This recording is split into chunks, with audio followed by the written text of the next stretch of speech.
After 28 years, JonBenét Ramsey's brother finally breaks his silence, leaving the world shocked. JonBenét Ramsey was born JonBenét Patricia Ramsey on August 6, 1990 in Atlanta, Georgia, United States, into a family that would soon become the focus of one of the most tragic and widely talked about criminal cases in American history. Her parents, Patsy and John Ramsey, were well-known people. John was a successful businessman who ran Access Graphics, a multi-million-dollar computer company. Patsy Ramsey had been in beauty pageants and won the title of Miss West Virginia in 1977.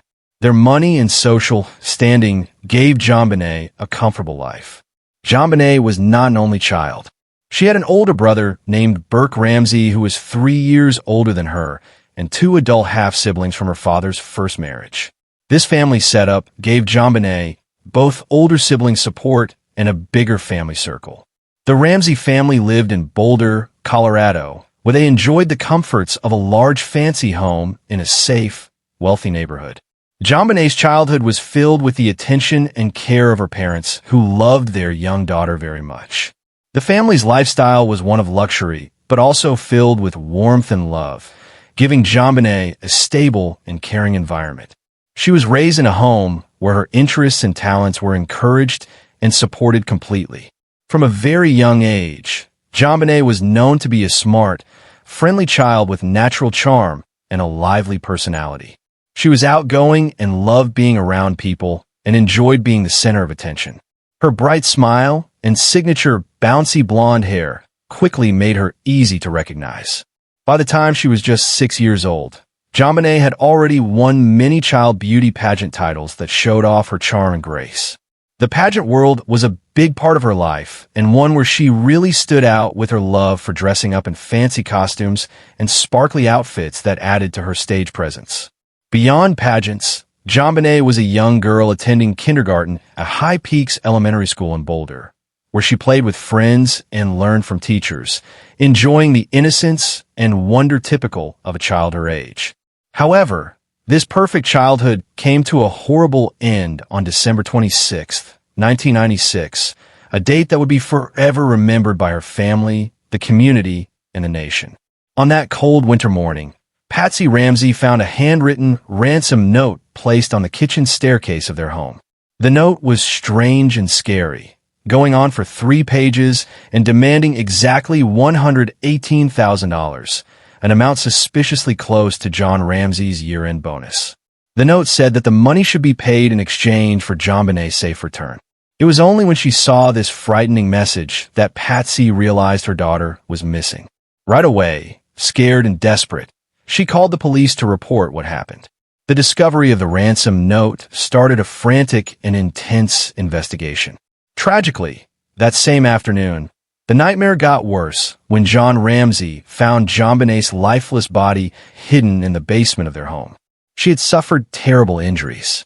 Her skull was broken, and she'd been the victim of a brutal attack. The investigation showed that JonBenét had been sexually assaulted and then strangled with a garrote made from a cord and a broken paintbrush handle, the paintbrush belonging to her mother. Despite the sexual assault, forensic experts found no clear evidence of rape. The official medical cause of death was determined to be suffocation by strangulation along with serious head trauma, confirming the death was a murder.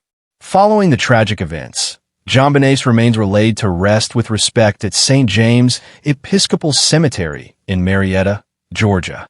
The site was even more meaningful because she was buried next to her older half-sister Elizabeth Pask Ramsey, who had tragically died in a car crash 4 years earlier at the age of 22. This family graveyard became a sad reminder of the Ramsey family's deep sorrow, marking the loss of 2 beloved daughters under heartbreaking circumstances. The investigation into JonBenét Ramsey's tragic death was ruined by many critical mistakes from the very beginning, which badly hurt the quality of the evidence and the overall progress of the case. From the start, the police seemed to think that JonBenét had been kidnapped rather than immediately considering that a violent crime may have happened inside the home. This assumption of kidnapping resulted in poor handling of the scene. Importantly, the entire house was not treated as a possible crime scene. Only JonBenét's bedroom was blocked off by law enforcement. The failure to protect the rest of the home allowed for possible contamination and messing up of evidence. Family members and others were able to move freely throughout the house, possibly disturbing important forensic clues. This lack of control over the crime scene is often mentioned by forensic experts as one of the biggest errors in the handling of the investigation. Moreover, the parents John and Patsy Ramsey were allowed to move JonBenet's body from the basement where it was found rather than waiting for forensic experts to document the scene and collect evidence. This movement of the body destroyed important evidence about how and where the child had been killed and may have hidden the exact details of the crime. Adding to the investigation's flawed procedures, the parents were interviewed and questioned together rather than separately. Standard investigation rules in cases like this say that suspects or people of interest should be interviewed individually to avoid matching stories or influencing each other's statements. The joint questioning likely affected the truthfulness and independence of their testimonies, weakening the reliability of information gained. The infamous ransom note left at the scene added another layer of mystery and controversy to the case. The note was unusually long, about 2.5 pages, which is weird for a rushed ransom demand. The paper it was written on was found to belong to the Ramsey household, raising suspicions that the note may have been made up or staged by someone inside the house. Language experts and handwriting analysts argued about whether the note was really written by an outsider or possibly by someone in the family. The length and care of the note contrasted sharply with the urgency you would expect from an actual kidnapper under pressure, further complicating the case. Forensic analysis also showed that the fibers from the duct tape used to bind JonBenet's body matched fibers found on Patsy Ramsey's clothing. A troubling connection that suggested a possible link between the family and the means of restraint. Despite these worrying signs, there were no signs of forced entry into the Ramsey home on the night of the murder, and no one outside the immediate family was reported to be in the house during the early morning hours. This fact put more suspicion on the family, as it seemed unlikely that a stranger could have entered and left without being noticed. Making this worse, there was never any actual contact made to the parents demanding ransom, which is highly unusual in real kidnapping cases. The absence of any follow-up communication suggested that the ransom note might have been a deliberate attempt to mislead investigators and cover up the true circumstances of JonBenet's death. Although there were several circumstantial signs pointing towards the parents, John and Patsy Ramsey, as possible suspects, law enforcement and forensic scientists were unable to definitely link them to the crime. In 1998, the district attorney announced that DNA testing performed on samples recovered from the crime scene did not point to any members of the immediate family. This finding helped to shift some focus away from the Ramseys, but did not provide a clear alternative suspect, leaving the case in a difficult state of uncertainty. The inconclusive nature of the forensic evidence became a source of frustration for investigators and the public alike.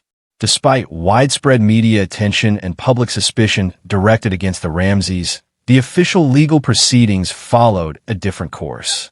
The Boulder County Grand Jury, after reviewing the evidence, voted to indict the parents for their alleged involvement in JonBenet's murder. However, the Boulder District Attorney at the time, Alex Hunter, decided against pressing charges, citing not enough evidence to meet the standard required for prosecution. Hunter concluded in December 1999 that there was not enough proof to formally accuse John and Patsy Ramsey of any wrongdoing. This decision sparked intense debate and controversy, as many in the public and press believed the parents had somehow been protected from accountability.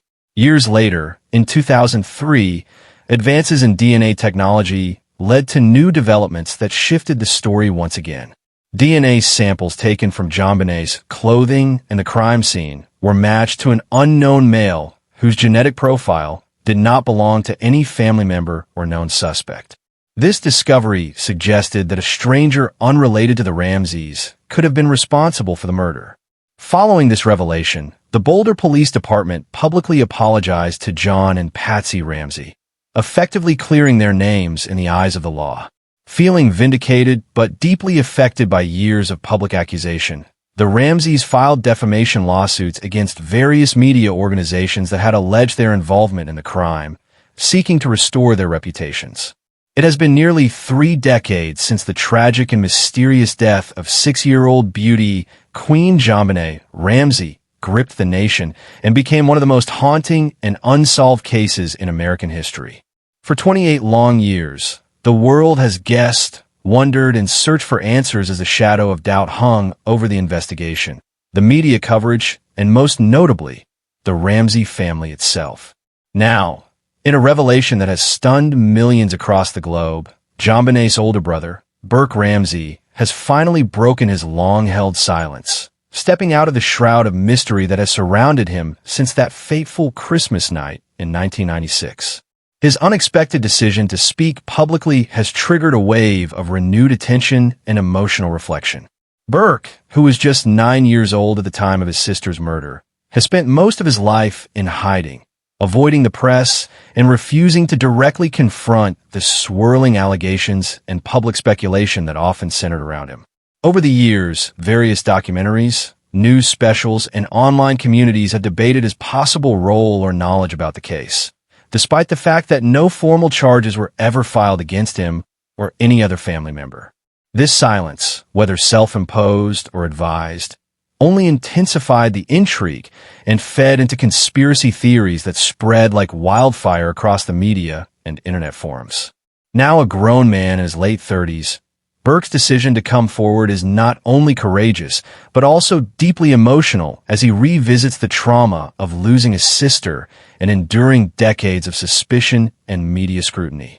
In his interview, Burke opened up about the psychological toll the tragedy took on him, how it changed the course of his entire life, and the difficulties of growing up in the public eye under a cloud of suspicion. He spoke about the deep pain of losing JonBenet, describing her as a vibrant, joyful little girl who brought light and laughter to their home.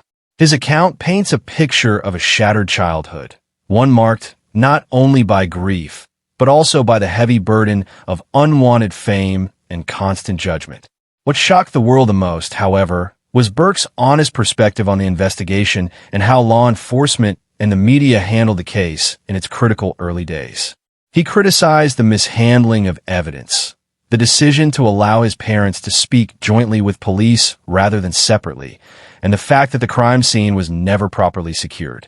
Burke also addressed the infamous ransom note, long considered one of the most bizarre elements of the case, expressing his own confusion and frustration that to this day, no one has definitively uncovered its origins. He also voices support for advanced DNA testing methods and urges law enforcement to re-examine every bit of remaining evidence using today's technology. He makes it clear that he wants justice for his sister, not just to clear his own name once and for all, but to bring resolution to a case that has tormented his family and the public for nearly 3 decades. Perhaps most surprising was Burke's expression of compassion toward his late parents, John and Patsy Ramsey, who were often painted in a negative light. He defended their actions in the aftermath of the crime, explaining that they were operating under immense emotional distress, being simultaneously devastated by the loss of their daughter and accused of playing a role in her death. Burke's comments offered a rare glimpse into the Ramsey family's internal struggles, revealing the intense fear, isolation, and mistrust they endured during one of the most invasive media frenzies of the 1990s. Burke's decision to speak has reignited widespread interest in the case, prompting both public outcry and calls for renewed investigations using modern forensic technology, including advanced DNA testing. True crime communities, legal experts, and former investigators have been analyzing his statements, hoping they might hold new clues or insights that could finally lead to the truth about what happened on that chilling night in Boulder, Colorado.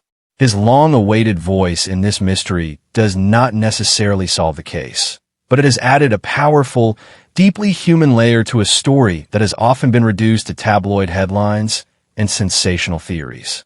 After 28 years of silence, the world is now listening more closely than ever before. Not just for answers, but for understanding, closure, and maybe at long last, justice for JonBenét Ramsey.